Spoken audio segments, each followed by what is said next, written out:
ಸ್ನೇಹಿತರೆ, ಕರ್ನಾಟಕದಲ್ಲಿ ನಡೀತಿರೋದು ಚುನಾಯಿತ ಸರ್ಕಾರನ ಅಥವಾ ಪ್ಯಾರಲಲ್ ಗವರ್ಮೆಂಟಾ? ವಿಧಾನಸೌಧದಲ್ಲಿ ಕೂರೋ ಸಿಎಂ ಪವರ್ಫುಲ್ಲಾ ಅಥವಾ ಅವರ ಮನೆಯಲ್ಲಿ ಅಧಿಕಾರಿಗಳನ್ನ ಕಂಟ್ರೋಲ್ ಮಾಡೋ ಅವರ ಮಗ ಪವರ್ಫುಲ್ಲಾ? ಕಳೆದ ಕೆಲ ತಿಂಗಳುಗಳಿಂದ ಕರ್ನಾಟಕದ ಪಾಲಿಟಿಕ್ಸ್ ನಲ್ಲಿ ಸಿಕ್ಕಾಪಟ್ಟೆ ಡ್ರಾಮಾ ನಡೀತಾ ಇದೆ. ಈ ರೀತಿ ಪ್ರಶ್ನೆಗಳನ್ನ ಹುಟ್ಟುಹಾಕೋಕೆ ಆಡಳಿತ ಪಕ್ಷದಲ್ಲಿ ಬರ್ತಾ ಇರೋ ಕೆಲ ಹೇಳಿಕೆಗಳೇ ಕಾರಣ ಆಗಿವೆ. ನಾವು ಹೇಳ್ತಿರೋದಲ್ಲ ಇದು. ಮುಖ್ಯಮಂತ್ರಿ ಬಿಟ್ರೆ ಇಮಿಡಿಯೇಟ್ ನೆಕ್ಸ್ಟ್ ಬರುವಂತಹ ಸರ್ಕಾರದಲ್ಲಿ ಸಾಂವಿಧಾನಿಕವಾಗಿ ಹುದ್ದೆ ಇಲ್ಲ, ಬಟ್ ವೆಯ್ಟೇಜ್ ವಿಚಾರದಲ್ಲಿ ಸೆಕೆಂಡ್ ಯಾರು ಕ್ಯಾಬಿನೆಟ್ ಅಲ್ಲಿ ಸರ್ಕಾರದಲ್ಲಿ? ಡಿ.ಕೆ. ಶಿವಕುಮಾರ್, DCM. ಅವ್ರು ಹೇಳ್ತಾರೆ MLC ಯತೀಂದ್ರ ಅವ್ರು ಹಂಗೆ ಹೇಳಿದ್ರಲ್ವಾ, ಓಕೆ ಬಿಡಿ, ಅವರೇ ನಮ್ಮ ಹೈಕಮಾಂಡ್ ಬಿಡಿ ಅಂತ ವ್ಯಂಗ್ಯ ಮಾಡ್ತಾರೆ. ಯತೀಂದ್ರ ಅವರೇ ನಮ್ಮ ಹೈಕಮಾಂಡ್, ಅವ್ರೇನು ಮಾತು ಹೇಳ್ತಾರೆ ಅವ್ರಿಗೆ ಬಹಳ ಗೌರವದಿಂದ ಸ್ವೀಕಾರ ಮಾಡೋದು. ಏನ್ ಹಂಗಂದ್ರೆ ಅರ್ಥ ಏನು? ಯತೀಂದ್ರ ಅವರು ಸರ್ಕಾರವನ್ನೇ ಕಂಟ್ರೋಲ್ ಮಾಡ್ತಿದಾರ? KJ ಜಾರ್ಜ್ ರಾಜೀನಾಮೆಗೆ ಮುಂದಾಗುವಷ್ಟು ಫ್ರಸ್ಟ್ರೇಟ್ ಆಗ್ಬಿಟ್ಟಿದಾರ? ಅವತ್ತು ನಾನು ಡಾಕ್ಟರ್, ನನಗೆ ಪಾಲಿಟಿಕ್ಸ್ ಬೇಡ ಅಂತ ಇದ್ದ ವ್ಯಕ್ತಿ ಇವತ್ತು ರಾಜ್ಯದ ಆಡಳಿತವನ್ನೇ ತನ್ನ ಮುಷ್ಟಿಯಲ್ಲಿ ಇಟ್ಟುಕೊಳ್ಳೋ ಸೂಪರ್ CM ಆಗಿ ಬದಲಾಗ್ಬಿಟ್ಟಿದ್ದಾರೆ ಅನ್ನೋ ಗಂಭೀರ ಆರೋಪಗಳು ಕೇಳಿ ಬರ್ತಾ ಇದೆಯಲ್ಲ. ಇದರ ಅಸಲಿಯತ್ತೇನು? ಮೈಕ್ರೋಸ್ಕೋಪ್ ಸ್ಲೈಡ್ಗಳನ್ನ ನೋಡಬೇಕಾಗಿದ್ದ ಪ್ಯಾಥಾಲಜಿಸ್ಟ್ ಡಾಕ್ಟರ್ ಯತೀಂದ್ರ ಅವರ ಕೈಗಳು ಈಗ ಕಾನ್ಫಿಡೆನ್ಷಿಯಲ್ ಫೈಲ್ ಮತ್ತು ಟ್ರಾನ್ಸ್ಫರ್ ಲಿಸ್ಟ್ ಅನ್ನ ಚೆಕ್ ಮಾಡ್ತಿರೋದು ಯಾಕೆ?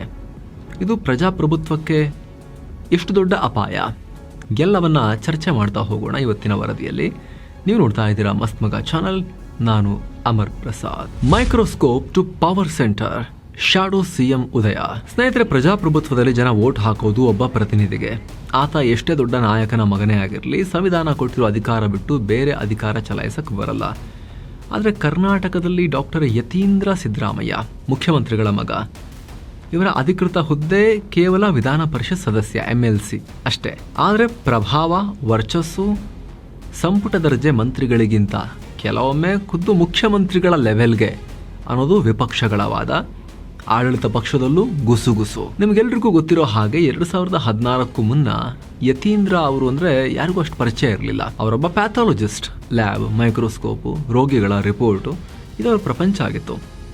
ತುಂಬ ಶೈ ಅಂತೆ, ನಾಚಿಕೆಯಿಂದ ವರ್ತಿಸ್ತಾ ಇದ್ರಂತೆ, ಇಂಟ್ರೋವರ್ಟ್, ಜಾಸ್ತಿ ಮಾತಾಡದೆ ತನ್ನ ಪಾಡಿ ತಾನಿರೋ ಕ್ಯಾರೆಕ್ಟರ್ ಆಗಿದ್ರು ಅಂತ ಅವತ್ತು ಅವ್ರನ್ನ ನೋಡಿದವರು ಹೇಳ್ತಾ ಇದ್ರು. ಅಪ್ಪ CM ಆಗಿದ್ರು, ಅವರ ಹತ್ತಿರ ಸುಳಿಯೋಕು ಇವರು ಯೋಚನೆ ಮಾಡ್ತಾ ಇದ್ರು. ಆದರೆ 2016ರಲ್ಲಿ ಹಿರಿಯ ಮಗ ರಾಕೇಶ್ ಅವರು ತೀರ್ಕೊಂಡಾಗ ಸ್ಟೋರಿ ಬದಲಾಯಿತು.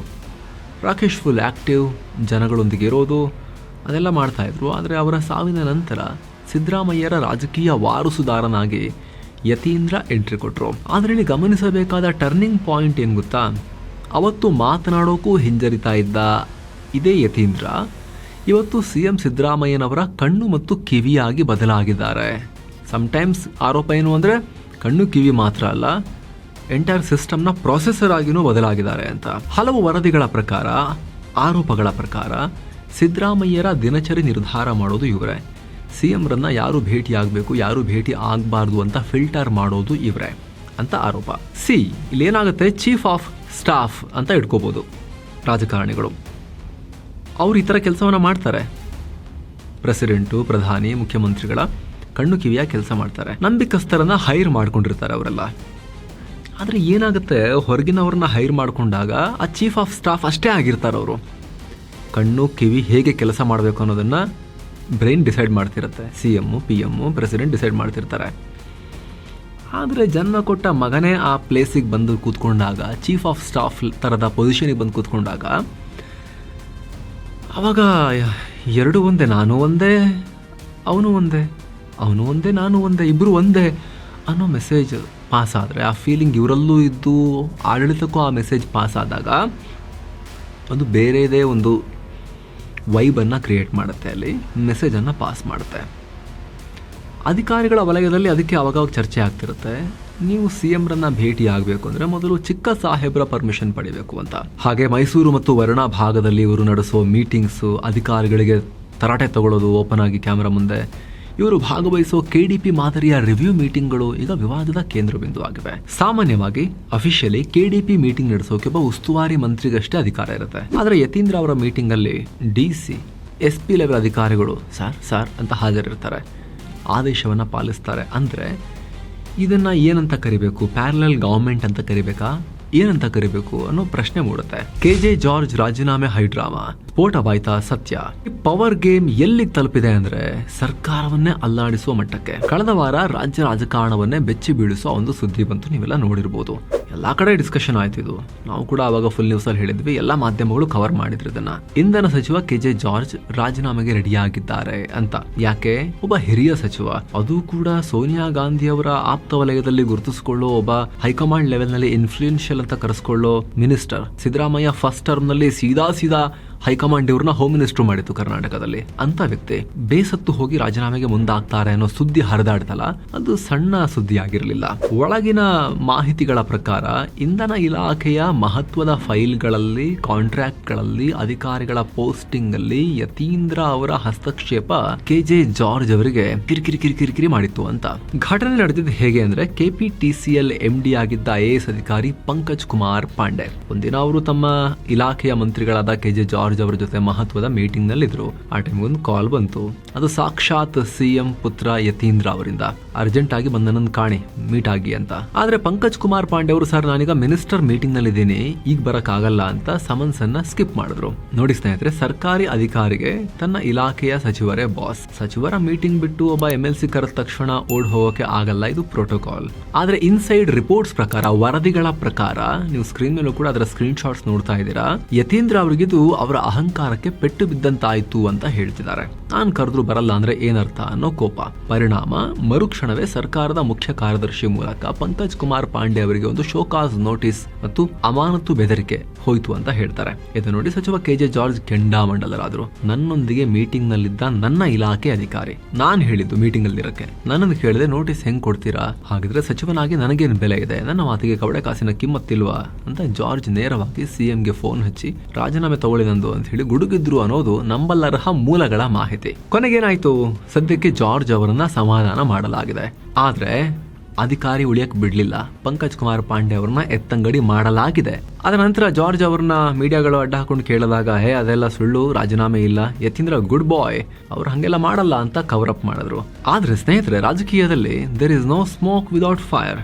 ಯಾಕಂದ್ರೆ ಇಲ್ಲಿಗೆ ನಿಲ್ಲಲ್ಲ. ಮೈಸೂರು ಭಾಗದ ಹಿರಿಯ ಶಾಸಕ ತನ್ವೀರ್ ಸೇಠ್ ಕೂಡ ಒಂದು ಬಾಂಬ್ ಸಿಡಿಸಿದ್ರು. ಪಕ್ಷದ ಹೈಕಮಾಂಡ್ ಬಗ್ಗೆ ಮಾತನಾಡೋಕೆ ಯತೀಂದ್ರ ಯಾರು? ಮೈಸೂರು ಭಾಗದಲ್ಲಿ ಅವರು ಆಡಳಿತದಲ್ಲಿ ಮೂಗ್ ತೋರಿಸೋದು ಸರಿಯಿಲ್ಲ ಅಂತ ಬಹಿರಂಗವಾಗಿ ಅಸಮಾಧಾನ ಹೊರಹಾಕಿದ್ದಾರೆ. ಇದಕ್ಕೆ ಕಳಶ ಬಿಟ್ಟಂತೆ DCM DK Shivakumar, second most powerful person in the government. DK and ಅವ್ರ ಟೀಮ್ ಪ್ರಕಾರ ಅವರೇ ಮೋಸ್ಟ್ ಪವರ್ಫುಲ್ ಪರ್ಸನ್. ಅವ್ರು ಏನ್ ಹೇಳಿದ್ರು ಗೊತ್ತಾ? ಯತೀಂದ್ರ ಅವರು ನಮ್ಮ ಅಪ್ಪಾಜಿನೇ 5 ವರ್ಷ CM ಅಂದಾಗ DK ನಗ್ತಾನೆ ಹೇಳಿದ್ರು, ಒಂದು ಟಾಂಟ್ ಕೊಟ್ರು. ಅವರೇ ಯತೀಂದ್ರ ಅವರೇ ನಮ್ಮ ಹೈಕಮಾಂಡ್, ಅವ್ರು ಹೇಳಿದೆ ಫೈನಲ್ ಬಿಡಿ ಅಂತ. ಕ್ಯಾಶ್ ಫಾರ್ ಪೋಸ್ಟಿಂಗ್ ಆರೋಪ, ಇದೆಲ್ಲ ಒಳಗಿನವ್ರದ್ದಾಯ್ತು ಬಿಡಿ, ಆಡಳಿತ ಪಕ್ಷದ ಒಳಗಿನವ್ರ ವಿಚಾರ ಇದು. ನಾವಿನ್ನು ವಿಪಕ್ಷಗಳ ಸುದ್ದಿಗೆ ಇವಾಗ ಹೋಗ್ತಾ ಇದ್ದೇವೆ. ವಿಪಕ್ಷಗಳ ಆರೋಪ ಏನು? ವಿಪಕ್ಷ ವಿಧಾನಸಭೆಯಲ್ಲಿ ಕೂತಿರೋ ವಿಪಕ್ಷ ಇದು. ಯಾರೋ ದಾರಿಲಿ ಹೋಗೋರು ಮಾತಾಡ್ತಿರೋದಲ್ಲ, ಅವ್ರ ಆರೋಪ ಏನು? ಅವರ ಆರೋಪಗಳನ್ನು ತೋರಿಸ್ತಾ ಹೋಗ್ತೀವಿ. 2023ರಲ್ಲಿ ಸರ್ಕಾರ ಬಂದ ಹೊಸದರಲ್ಲೇ ಯತೀಂದ್ರ ಅವರ ಒಂದು ವಿಡಿಯೋ ಲೀಕ್ ಆಗಿತ್ತು. ಅದರಲ್ಲಿ ಅವರು ಫೋನ್ನಲ್ಲಿ ಅಪ್ಪ ವಿವೇಕಾನಂದ ಮಹಾದೇವ್ ಅಂತ ಹೆಸರುಗಳನ್ನ ಹೇಳ್ತಾ ಒಂದು ಲಿಸ್ಟ್ ಓದ್ತಾ ಇದ್ರು. ಅವಾಗಲೇ HD ಕುಮಾರಸ್ವಾಮಿ ಅವರು ಮತ್ತು ವಿಪಕ್ಷ ನಾಯಕ ಅಶೋಕ್ ಅವರು ಇದು YST tax, Yathindra Siddaramaiah tax ಅಂತ ಗಂಭೀರ ಆರೋಪ ಮಾಡಿದ್ರು. ಜೊತೆಗೆ ಪೊಲಿಟಿಕಲ್ ಬೀಟ್ ರಿಪೋರ್ಟಿಂಗ್ ಮಾಡ್ತಾರಲ್ಲ, ರಿಪೋರ್ಟರ್ಗಳನ್ನ ಕೇಳಿ, ಸಿದ್ದರಾಮಯ್ಯ ಅವರ ಮನೆನ, CM ಮನೆನ ಕವರ್ ಮಾಡೋರು, ಆಮೇಲೆ ಕಾಂಗ್ರೆಸ್ನ ಕವರ್ ಮಾಡೋ ರಿಪೋರ್ಟರ್ಗಳನ್ನ ಕೇಳಿ ನೀವು. ಅವ್ರು ಹೇಳ್ತಾರೆ ಹಿರಿಯ ಅಧಿಕಾರಿಗಳ ಕಾರುಗಳು ಎಲ್ಲಿ ಜಾಸ್ತಿ ನಿಲ್ತವೆ ಅಂತ. ವಿಧಾನಸೌಧ ಮುಂದೆ ಇರ್ತಾವ ಅಥವಾ ಯತೀಂದ್ರ ಅವರ ಹತ್ರ ಇರ್ತಾವ ಅಂತ. ಪೊಲೀಸ್ ಇಲಾಖೆ ಇರಲಿ, ಕಂದಾಯ ಇರಲಿ, ಇಂಧನ ಇಲಾಖೆ ಇರಲಿ, ವರ್ಗಾವಣೆ ಬೇಕು ಅಂದರೆ, ಆಯಕಟ್ಟಿನ ಜಾಗ ಬೇಕು ಅಂತ ಹೇಳಿದ್ರೆ ಮೊದಲು ಕಾವೇರಿ ಅಥವಾ ಕುಮಾರಕೃಪಾ ಗೆಸ್ಟ್ ಹೌಸ್ ಕಡೆಗೆ ಮುಖ ಮಾಡಬೇಕು ಅನ್ನೋದು ಒಳಗೊಳಗೆ ಬಹಳ ಚರ್ಚೆ ಆಗ್ತಿರೋ ವಿಚಾರ. ಅಕೌಂಟಬಿಲಿಟಿ ಯಾರ್ದು? ರಾಜ್ಯ ಹಾಳಾದ್ರೆ ಜವಾಬ್ದಾರಿ ಯಾರ್ದು? ನೋಡಿ, ಈಗ ಒಬ್ಬ DC ಅಥವಾ SP ದಕ್ಷವಾಗಿ ಕೆಲಸ ಮಾಡಬೇಕು ಅಂದರೆ ಅವರಿಗೆ ಕ್ಲಿಯರ್ ಕಮಾಂಡ್ ಇರಬೇಕು. CM ಸಾಹೇಬ್ರು ಸೈನ್ ಹಾಕಿದ್ದಾರೆ ಅಂತ ಫೈಲ್ ಮೂವ್ ಮಾಡಕ್ಕೆ ಹೋದ್ರೆ ಅಲ್ಲಿಂದ ಹೌದು ಓಕೆ ಚಿಕ್ಕ ಸಾಹೇಬ್ರು ಓಕೆ ಅಂತ ಹೇಳಿದಾರ ಅನ್ನೋ ಪ್ರಶ್ನೆ ವಾಪಸ್ ಬಂದರೆ ಆ ಹಿರಿಯ ಅಧಿಕಾರಿ ಏನಂತ ಉತ್ತರಿಸಬೇಕು? ಯಾವಾಗ ಅಧಿಕಾರ ಅಫಿಷಿಯಲಿ ಇಲ್ಲದೆ ಇರೋರು ಅನ್ಅಫಿಷಿಯಲಿ ಅದನ್ನು ಚಲಾಯಿಸೋಕೆ ಶುರು ಮಾಡ್ತಾರೋ, ಎಕ್ಸ್ಟ್ರಾ ಕಾನ್ಸ್ಟಿಟ್ಯೂಷನಲ್ ಅಥಾರಿಟಿ ಕ್ರಿಯೇಟ್ ಆಗುತ್ತೋ, ಆಗ ಅಲ್ಲಿ ಹೊಣೆಗಾರಿಕೆ ಇರೋದಿಲ್ಲ. ನಾಳೆ ಯತೀಂದ್ರ ಅವರ ಶಿಫಾರಸಿನ ಮೇರೆಗೆ ಪೋಸ್ಟಿಂಗ್ ತಗೊಂಡ ಒಬ್ಬ ಅಧಿಕಾರಿ ಏನಾದರೂ ಕೆಟ್ಟ ಕೆಲಸ ಮಾಡಿ ಸಿಕ್ಕ ಹಾಕೊಂಡ್ರೆ ಆವಾಗ ಯಾರನ್ನು ಪ್ರಶ್ನೆ ಮಾಡೋದು? ಯಾರನ್ನು ಜೈಲಿಗೆ ಹಾಕೋದು? ಸಹಿ ಹಾಕಿರೋ ಸಚಿವರನ್ನ ಕೇಳದ, ಅಧಿಕಾರಿಗಳನ್ನ ಕೇಳದ, ಅಥವಾ ಅವರಿಗೆ ಬಾಯಿ ಮಾತಲ್ಲಿ ಸೂಚನೆಗಳನ್ನ ಕೊಟ್ಟ ಅನ್ಕಾನ್ಸ್ಟಿಟ್ಯೂಷನಲ್ ಅಥಾರಿಟಿಯನ್ನು ಕೇಳೋಕ್ಕಾಗಲ್ವಲ್ಲ. ನೀವು ಕೇಳೋದು ಪಾಪ ಆಮೇಲೆ ಆ ಮಿನಿಸ್ಟರ್ನ ಅಧಿಕಾರಿನೇ ಕೇಳೋದಲ್ವಾ. ಉತ್ತರದ ಆಯಿತು ಎಲ್ಲಿಂದ ಬರುತ್ತೆ ಇಲ್ಲಿ, ಅಕೌಂಟಬಿಲಿಟಿ ಎಲ್ಲಿದೆ ಅನ್ನೋ ಪ್ರಶ್ನೆ. ಅಂದು ಕುಟುಂಬ ರಾಜಕಾರಣದ ವಿರೋಧಿ, ಇವತ್ತು ಪೋಷಕನ. ಸ್ವಲ್ಪ ಇತಿಹಾಸವನ್ನು ಕೆತ್ಕೋಣ. ವರ್ತಮಾನವನ್ನು ಅರ್ಥ ಮಾಡ್ಕೋಬೇಕು ಅಂದರೆ ಸ್ವಲ್ಪ ಹಿಂದಕ್ಕೆ ಹೋಗಬೇಕು. ಸಿದ್ದರಾಮಯ್ಯ ಅವರು JDS ಬಿಟ್ಟು ಹೊರಬಂದಿದ್ದು ಯಾಕೆ? ದೇವೇಗೌಡರು ಮಕ್ಕಳನ್ನು ಬೆಳೆಸೋಕೆ ಶುರು ಮಾಡಿದ್ರು, ನನ್ನ ಹಕ್ಕನ್ನು ಕಿತ್ಕೊಂಡ್ರು ಅಂತ. ಕುಮಾರಸ್ವಾಮಿ ರೇವಣ್ಣ ಅವರಿಗೆ ಹೆಚ್ಚು ಮಣೆ ಹಾಕ್ತಿದ್ದಾರೆ. ಸಾಮಾಜಿಕ ನ್ಯಾಯ ಇಲ್ಲ ಅನ್ನೋ ಕಾರಣ. ನಾನು ಅಹಿಂದ ಪರ, ನನಗೆ ಕುಟುಂಬ ಮುಖ್ಯ ಅಲ್ಲ ಸಿದ್ಧಾಂತ ಮುಖ್ಯ ಅಂತ ಹೇಳ್ತಾ ಇದ್ರು ಸಿದ್ದರಾಮಯ್ಯ ಅವರು. 2018ರಲ್ಲಿ ಚಾಮುಂಡೇಶ್ವರಿಯಲ್ಲಿ ಸೋಲುವ ಭೀತಿ ಇದ್ರೂ ಕೂಡ ಸೇಫ್ ಆಗಿದ್ದ ವರ್ಣಾ ಕ್ಷೇತ್ರವನ್ನು ಮಗನಿಗಾಗಿ ಬಿಟ್ಕೊಟ್ರು. ಆದರೆ ಅವರು ನಂತರ ಮಗನಿಗಾಗಿ MLC ಸ್ಥಾನ ಕೊಡಿಸಿದ್ರು. ಈಗ ಮಗ ಸರ್ಕಾರದಲ್ಲಿ ಖುದ್ದು DCM ಮುಂದೆ ಬಂದು ಅವರು ನಮ್ಮ ಹೈಕಮಾಂಡ್ ಅಂತ ಹೇಳೋ ಮಟ್ಟಕ್ಕೆ ಬೆಳೆದಿದ್ರು ಕೂಡ ವಂಶ ರಾಜಕಾರಣ ಮಾಡ್ತಿಲ್ಲ ಅನ್ನೋದನ್ನು ಸಮರ್ಥಿಸ್ಕೊಳ್ಳಿಕ್ಕೆ ಆಗುತ್ತಾ? ಅಷ್ಟು ಮಾತ್ರ ಅಲ್ಲ, ಸಿದ್ದರಾಮಯ್ಯ ಅವರಂತೂ ಓಪನ್ ಆಗಿ ಅವರ ಮೊಮ್ಮಗನನ್ನು ಕೂಡ ರಾಜಕೀಯ ಉತ್ತರಾಧಿಕಾರಿ ಅಂತ ಘೋಷಿಸಿ ಆಗಿದೆ. ರಾಕೇಶ್ ಅವರ ಮಗನನ್ನು ಆಲ್ರೆಡಿ ಘೋಷಿಸಿ ಆಗಿದೆ. ಬರೀ ಯತೀಂದ್ರ ಅಲ್ಲ, ಅವ್ರು ನೆಕ್ಸ್ಟ್ ಕೂಡ ಯಾರು ಅನ್ನೋದನ್ನು ಆಲ್ರೆಡಿ ಡಿಸೈಡ್ ಮಾಡ್ಕೊಂಡು ಹಂಗಾಗಿದೆ ಅವರು. ನೀವು ಆ ರಿಪೋರ್ಟ್ಸನ್ನು ಕೂಡ ಸ್ಕ್ರೀನ್ ಮೇಲೆ ನೋಡ್ತಾ ಇದ್ದೀರಾ. ಸಿದ್ದರಾಮಯ್ಯ ಅವರು ಕೊಟ್ಟಿರೋ ಹೇಳಿಕೆ ಇದು, ಉತ್ತರಾಧಿಕಾರಿ ಅಂತ. ಏನಿದೆ ರಾಜಮಂತನ ಇದು ಉತ್ತರಾಧಿಕಾರಿಗಳನ್ನು ಆಯ್ಕೆ ಮಾಡೋಕ್ಕೆ? ಡೆಮೋಕ್ರಸಿ ಇದು, ಪ್ರಜಾಪ್ರಭುತ್ವ ಇದು. ಕೇವಲ ಕಾಂಗ್ರೆಸ್ ಮಾತ್ರ ಅಲ್ಲ, BJP ಕಥೆನೂ ಹಾಗೇನೆ. ಅಲ್ಲೊಂದಿಂದ್ರ ಅಲ್ಲೊಂದಿಂದ್ರ ಇಬ್ಬರು ಕೂಡ ಅಪ್ಪನಿಂದಾಗಿ ಪವರ್ಗೆ ಪ್ರವರ್ಧಮಾನಕ್ಕೆ ಬಂದವರು. ಇದು ಯಾವ ಸೀಮೆ ಡೆಮೋಕ್ರಸಿ ಅಂತ ನಾವು ಕೇಳ್ತೀವಿ. ಹೆಂಗೆ ಡೆಮೋಕ್ರಸಿ ಆಗುತ್ತೆ? ವಾರಸುದಾರರು ಒಂದು ಕಂಪನಿ ಮಾಡ್ಕೊಂಡಿದ್ದೀರಾ, ಒಂದು ಪ್ರೈವೇಟ್ ಕಂಪನಿ ಇದೆಯಾ, ವಾರಸುದಾರನ ಮಾಡೋದು ಓಕೆ. ಪಾಲಿಟಿಕ್ಸಲ್ಲಿ ಜನರು ಓಟ್ ತೊಗೊಂಡು ಬರೋದಕ್ಕೆ ಮಕ್ಕಳನ್ನ ನೀವು ಪವರಲ್ಲಿರೋರು ಈ ಥರ ಬೆಳೆಸ್ಕೊಂಡು ಅವ್ರನ್ನ ನೀವು ಪೊಸಿಷನ್ ಮಾಡಿ ಅವರಿಗೆ ಕ್ಯಾರಿ ಮಾಡಿಕೊಟ್ಟು ಹೋಗ್ಬಿಡ್ತೀರಿ, ನೀವು ಬೆಳೆಸ್ಬಿಟ್ಟು ಹೋಗ್ಬಿಡ್ತೀರಿ ಅಂದರೆ ಅದು ಯಾವ ಸೀಮೆ ಪ್ರಜಾಪ್ರಭುತ್ವ? ನೀವು ಹೇಗೆ ಜನನಾಯಕರಾಗ್ತೀರಿ? ನೀವು ವಂಶದ ನಾಯಕರಾಗ್ಬಿಡ್ತೀರಲ್ವಾ? ವಂಶವಾದ ಆಗ್ಬಿಡುತ್ತಲ್ವ ಅನ್ನೋದು ನಮ್ಮ ಕ್ವಶನ್. BJP ಯಡಿಯೂರಪ್ಪನವ್ರ ನಂತರ ಸೀದಾ ಅವರ ಮಗ ವಿಜೇಂದ್ರ ಅವ್ರನ್ನ ಕರ್ಕೊಂಬಂದು ಕೂರಿಸಿ ಇಡೀ ಪಾರ್ಟಿನ ಅವ್ರು ಕೈ ಕೊಟ್ಟಾಗಲೂ ಕೂಡ ಇದೇ ಪ್ರಶ್ನೆ ಮಾಡಿದ್ವಿ. JDSಗಂತೂ ನಾವು ನೇರ ಹೇಳ್ತೀವಿ, ಕುಟುಂಬದ ಪಕ್ಷ ಆಗೋಗಿದೆ ಅದು ಅಂಥೇಳಿ. ಕಾಂಗ್ರೆಸ್ ಹೈಕಮಾಂಡ್ನ ಲೆವೆಲ್ಲಂತೂ ಹೇಳೋದೇ ಬೇಡ, ಅದು ವಂಶದ ಪಕ್ಷ, ಅದು ಬಹಳ ವರ್ಷಗಳಿಂದನೂ ಕೂಡ. ಇಲ್ಲಿ ಈಗ ಸಿದ್ದರಾಮಯ್ಯ ಅವರು ಕೂಡ ಅವರು ಆ ಥರ ಇರಲಿಲ್ಲ ಇಷ್ಟು ವರ್ಷ. ಆದರೆ ಇತ್ತೀಚಿನ ವರ್ಷಗಳಲ್ಲಿ ಲಾಸ್ಟ್ ಒಂದು 5-10 ಇಯರ್ಸಲ್ಲಿ ಚೇಂಜ್ ಆಗಿದೆ ಅವ್ರದ್ದು ಕೂಡ. ಯಾಕೋ ಅವರೀಗ 2-3 ಜನ್ರೇಷನ್ ನೆಕ್ಸ್ಟ್ ಯಾರು ಅಂತ ಹೇಳೋ ಮಟ್ಟಿಗೂ ಕೂಡ ಅವರು ಬದಲಾಗ್ಬಿಟ್ಟಿದ್ದಾರೆ. ಹಾಗಾದರೆ ಇದು ಹೆಲ್ದಿನಾ ಇದು ಅನ್ನೋ ಪ್ರಶ್ನೆಯನ್ನು ಕೇಳಬೇಕಾಗಿದೆ ಈಗ. ಸ್ನೇಹಿತರ ಬಗ್ಗೆ ನಿಮಗೇನು ಅನಿಸುತ್ತೆ? KJ ಜಾರ್ಜ್ ಅವರ ಅಸಮಾಧಾನ, DKಶಿ ವ್ಯಂಗ್ಯ ಇದೆಲ್ಲ ಏನನ್ನ ಸೂಚಿಸುತ್ತೆ? ನಿಮ್ಮ ಒಪಿನಿಯನ್ ದಯವಿಟ್ಟು ಕಾಮೆಂಟ್ ಮಾಡಿ ತಿಳಿಸಿ. Thank you so much.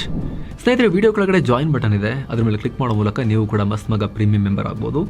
ಎಲ್ಲ ಮೆಂಬರ್ ಓನ್ಲಿ ಕಾಂಟೆಂಟ್, ವಿಶೇಷ ವೀಡಿಯೋಸ್ನ ಮೆಂಬರ್ ಓನ್ಲಿ, ಅದನ್ನು ನೀವು ಕೂಡ ನೋಡೋದು ಮಾತ್ರ ಅಲ್ಲದೆ ಜಾಯಿನ್ ಆದಾಗ ನೀವು ನಮ್ಮ ತಂಡಕ್ಕೆ ಬೆಂಬಲ ಕೊಟ್ಟಂತನೂ ಆಗುತ್ತೆ ನಮ್ಮ ನಿಷ್ಪಕ್ಷಪಾತ ಕೆಲಸಕ್ಕೆ. ಆಸಕ್ತರು ಮಿಸ್ ಇಲ್ಲದೆ ಚೆಕ್ ಮಾಡಿ. Thank you so much. ಮತ್ತೆ ಭೇಟಿ ಆಗ್ತಿರೋಣ. ನಮಸ್ತೆ.